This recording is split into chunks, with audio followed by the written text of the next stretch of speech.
again, my lovelies, and welcome back to my channel.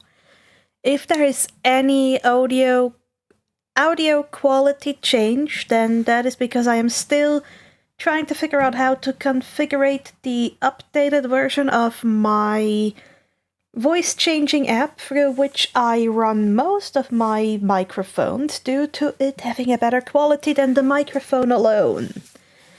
But I will not let you wait much longer. Please be aware of the trigger warnings as they are numerous in this fanfiction.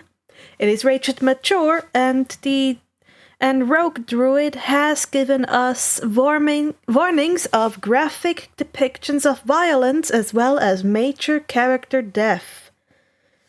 In this chapter today, there will be a lot of horror and gore in what is it called? Conjunction with the video game Slender. If you are squeamish in any way, I suggest you jump all the way to Izuku was not fond of cars.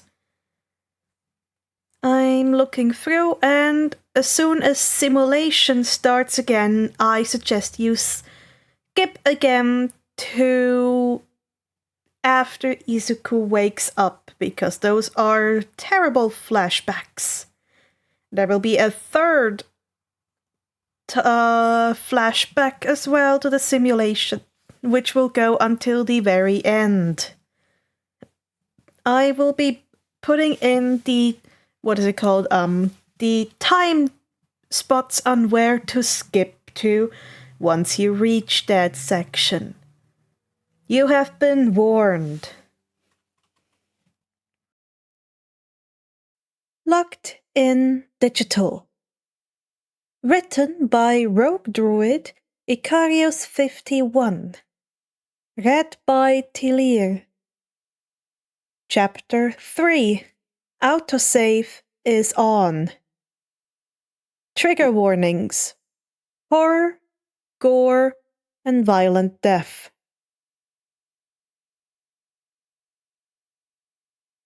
Simulation, hour 3, minutes 43, seconds 27. Game in works. Slender.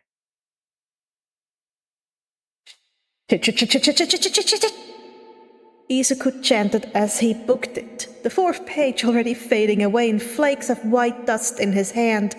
A static once more filled his ears, deafening him.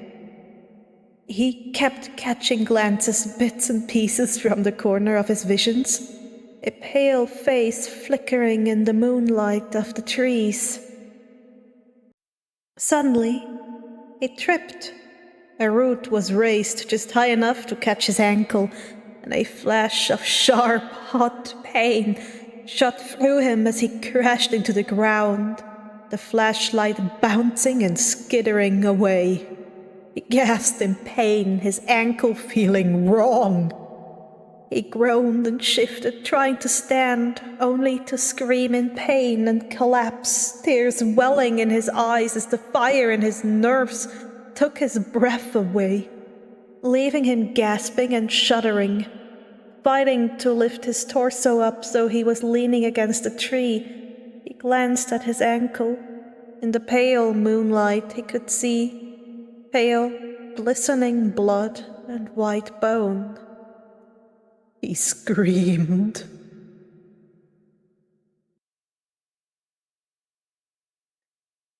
Izuku was not fond of cars. At all. Trains were better. The rhythm, the control, they were on a rail, the path clear by default, and usually had a simple if unorthodox exit. Cars were loud, chaotic, and driven by people who seemed perfectly ignorant of how bad they drove. And getting out was far more of a hassle, cause there were other cars to deal with. Hiking his jacket's lapels higher, he breathed through the faux fur of the collar and shook his head. A hand in his pocket traced the familiar shape of his phone, tapping the subtle buttons on the side, and the music in his ears loudened. He had been working his way through years of music, going backwards in genre and release dates during his time in the simulation, and taking deep joy in finding his preferred tunes. Deep guitar and drums, things with passion, with rage, with defiance. Things he could relate to, from early millennium punk rock through the neo-pop punk of the early 2100s, to the revival of classic death and hair metal that ran through America and parts of Japan just a few decades ago. The music was also probably one of the only reasons he passed his English comprehension exam to get in UA, since he didn't get much help with talking in the simulation. All the other NPC and mobs spoke Japanese despite the locations of several of the games.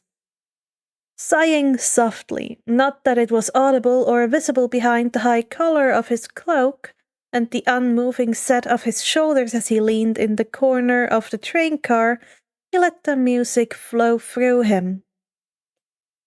Gotta fight 'em all!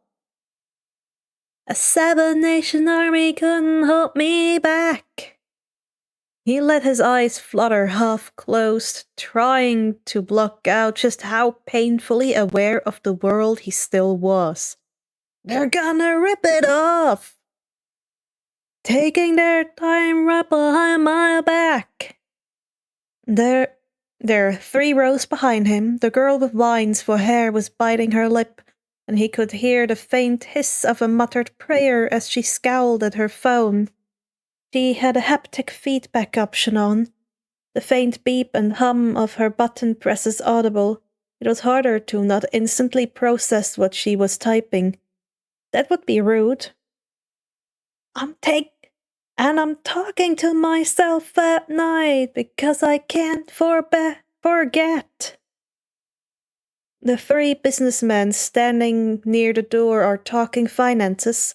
They work together and are friends, but one of them is nervous, a tick of tapping his fingers on his suitcase latch. Cheating? Flustered? Izuku shoved the thoughts away before they could confirm themselves, breathing deep as he tried to focus on the music. Back and forth from my mind behind a cigarette. Izuku's eyes met with that of the blonde teen sitting sprawled out on the far side of the car. The black streaks in the shape of a lightning bolt were a giveaway, as was the faint feel of static electricity in the air. Natural complementary mutation related to quirk. Electric user. Recognizes me. And the message coming from my eyes. The door rings. This stop is one too soon, but he can walk and he was early anyway. He's out the door in 3 seconds flat, the faint sound of the teen scrambling slightly behind him. By the time the other teen reaches the door and looks out, the green-haired survivor was long gone. Says leave it all alone.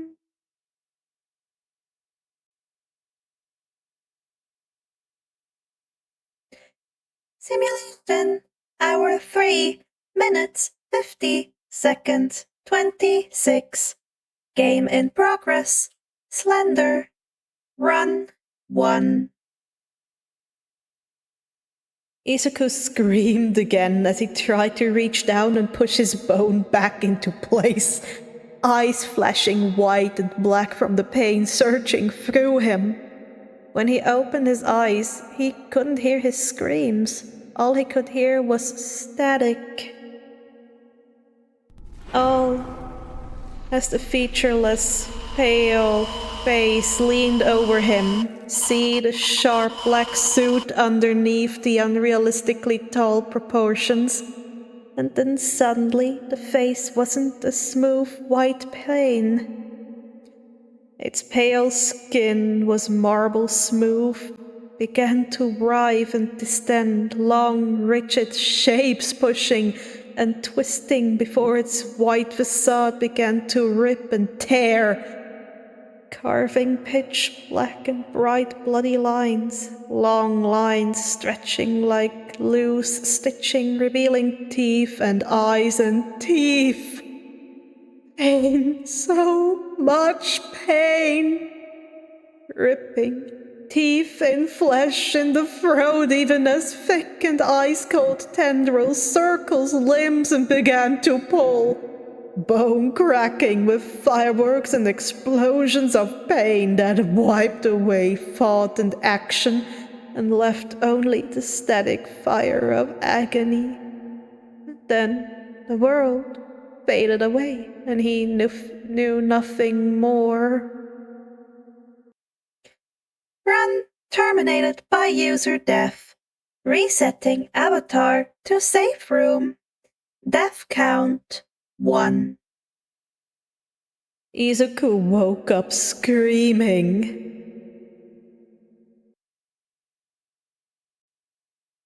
The gates of UA stood open, and fingering the thin white and blue card in his pocket, Izuku crossed it, his senses slowly shifting and pinging off his surroundings. It's quieter than the streets behind him. Only a sparse half a dozen people in his range of awareness. Most of them are students sitting and conversing in shade of the trees, or lounging in the courtyard of the building. Walking up to the gleaming gateway of UA, he reaches down and lowers the volume of his earbuds once more, running fingers through his bangs as he slouches, minimizing his profile as he paces up the steps of the front door of UA. A glance at a nearby evacuation map as he passes the corner all but burns the layout of the building into his mind, and instead of talking to the secretary at the front desk, he turns and follows his deep-seated understanding. The faint draw to an objective he knew so well.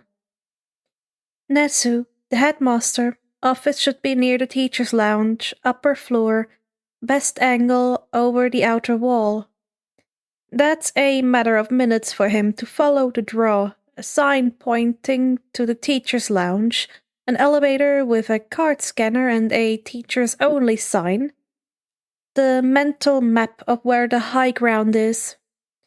He steps out on the top floor of the wing and walks towards the front of the building, eyes catching on the dark hair and red glasses of someone walking his way, her face almost hidden behind a stack of papers, but the costume distinctive all the same. Midnight, 18 plus heroin, AoE knockout, distance is key, gas is skin originated, abuse no, hero, not enemy, relax, focus past her. Izuku focused past her and down the hall, watching as the tension left, and the world seemed to click back into motion as he finished his assessment. He made it past her and blinked at the faint smell. Sweet. Almost like candy or sugar, but not the acrid burnt sugar smell of nitroglycerin that comes from Bakugo. The residue of the gas, maybe? Something to consider. He finally came to a stop at the door he was looking for, the Principal Nezu nameplate confirming his intuition and giving impetus to a twitched lip, something that might be a smirk, if it was exaggerated a bit more. Letting the emotion fade back under his shell, he reached up and knocked. Nezu sipped at his tea as he watched the green-haired teen navigate the building, seemingly on instinct and vague guesses. The alert he had programmed to let him know when the young and recognizable form of Midoriya Izuku passed the gate with his ID card had gone off. The cameras focusing on the green-haired teen walking to the building with a calm and even gait. More interesting was how the teen acted inside the building. Beyond a quick glance, the teen didn't even bother with the secretary, opting to wander himself. Signs of a lack of trust in authority, perhaps? The only time Midoriya-san's relaxed state was broken was in the hallway outside Netsu's office, when he passed by midnight. Nezu had watched in interest as muscles had tensed and empty eyes locked on the overburdened hero, the lines of his backs and shoulders shifting to show readiness before slowly unclenching as they passed. Interesting. Something in you recognized the danger of midnight in a fight, even if you weren't planning to fight her. An instinctive response to strength and skill. Is it something about her that set it off? Curious. Nezu remarked, even as he began to tidy up a new pot of tea, being set on the heater as he closed out his surveillance app. A knock rang out from the door. And Mr. Midoriya? The door swung open and Midoriya walked in, one hand tucked into the jacket and the other hanging loosely at his side. Principal Nezu? He asked, though he softened his intonation of the question. They both knew who each other was. Nezu grinned. Simulation. Hour 4. Minutes 23. Seconds 20. Death count 1.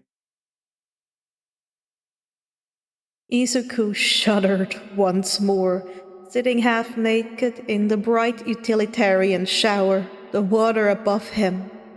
Fake! It's all fake! Hurrying down, streaming hot. The heat pulsing through his skin. Torn, ripped, and shredded, and oh God, it hurt! As he shivered and clutched tightly at unmarred flesh. Slender. The word so innocent, so uninteresting. Now it felt like poison in his mind, on his tongue, curling around his limbs and lungs and up his spine. Pale fingers tight and digging into his muscles with terrifying force. It felt so real. As he sat there, the sound of a click made him look up, the sound striking a chord of memory, the echo of school announcements and the soft static of an intercom. Oh, poor number 9. Look at you. Look at that face, that fear. Oh, you are wonderful. A perfect experiment. The chill deepened, but something in Izuku lifted, slightly, barely coming into alignment. I can't wait to see you break and forge into your perfect self. Loosely clenched hands began to tighten, nails digging into the flesh of his palms. Break? But sadly, he can't seem to wake up, to get moving, and while I would love to walk you through, it's time for little boys to grow up. So, it's your choice. You either resume your attempts at the simulation, or I stop sending you back to this nice little break area when you die. You have 2 hours to decide. Fear began to make him shake. The fear of death and endless, undying existence was never something he considered. But now it paralyzed him except for the shaking uncontrollably, shivering that he felt. And of course, if all else fails, I always track down and test your mother. The shivering stopped cold. A click. Then silence, for 1 minute, 2, 5, 10. Then slowly the shape shifted. A hand, knuckles pale and dripping red out from shallow gouges across his palm, reached out from the waterlogged mass that was huddled still and silent, from under plastered dark green hair that shimmered like oil on water. 2 eyes gleamed out. filled not with anything as ethereal as hope or joy. No, these eyes held, for the first time in his young life, hate. True, unfiltered hate. Prove him wrong. Silently, he rose from the shower, hands reaching up and peeling his soaked clothes off as he strode unsteadily towards the closet, grabbing a towel as he began to roughly scrub the water from his form. Take everything he has ever made. He had never realized how heavy hate could be. It wasn't that clenched tight fear that wrapped his bones.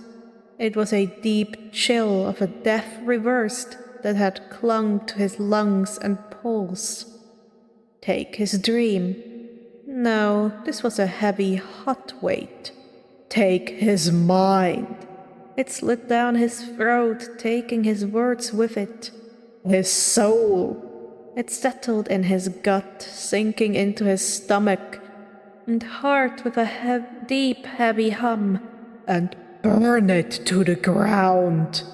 A snarl, something animalistic, something goddamn primal, exploded from his throat. Hands shoved in the closet and searched through clothes as part of him burst into action. His mind, no longer paralyzed, looked at his options and discarded many out of hand. Too heavy, too loose, too easy to grab. Not warm enough. He pulled a long-sleeved, thick black shirt with a green diamond pattern across the arms. Black jeans, stretchy and thick to the touch. A jacket, tan and heavy with that smell of leather and oil. Boots, solid sole and high-topped, bright red, that seemed like a joke, like a goddamn concession to his style. He shoved them on, damp hair pushed back from the eyes to reveal a wild glint in them.